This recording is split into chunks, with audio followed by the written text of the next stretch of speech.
people think that SK Telecom stands for South Korea Telecom, but Rob Trice here says different.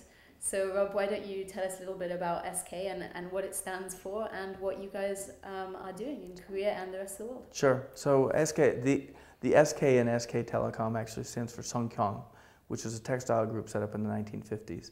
And it has emerged to become Korea's #3 conglomerate, right in there with Samsung and LG, but people don't know it as much because most of the services it provides are mostly domestic. I think most people look at us as the largest wireless carrier in Korea, which is true. We're 51% of the market, about 25 million subscribers.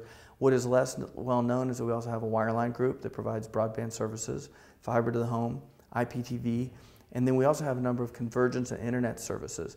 And it seems that there's a lot of interest from the population, from the old, from the young, from from the middle, from every side of the Korean population seems to be very interested in services like gaming and online services and so tell me a little bit about. Yeah, so you're correct. I mean, we experienced an early broadband revolution in Korea. I think that is part of being a smaller country and the benefit of that.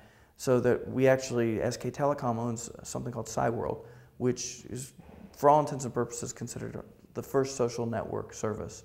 And as a carrier, you guys seem to have a lot more control over content than carriers in the US have. How has that come about, and how are you maintaining that? Well, I think obviously Korean people like Korean content, and so that's the home team advantage, where we're able to provide things that number one are tailored to the interest of Koreans. And then you're correct that historically there have been things in place that have made it harder for mobile application providers, mobile content providers, or even wireline content providers to break through into the Korean market.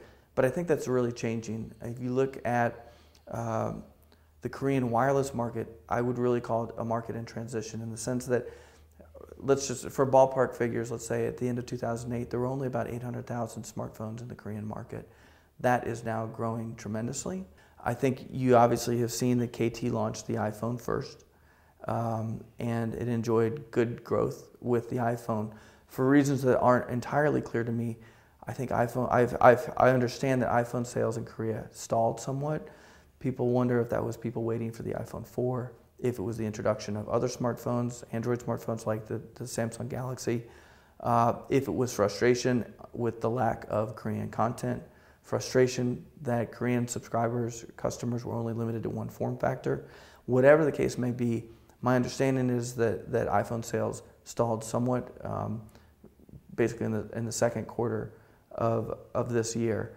But regardless, there's been good growth on the Android side.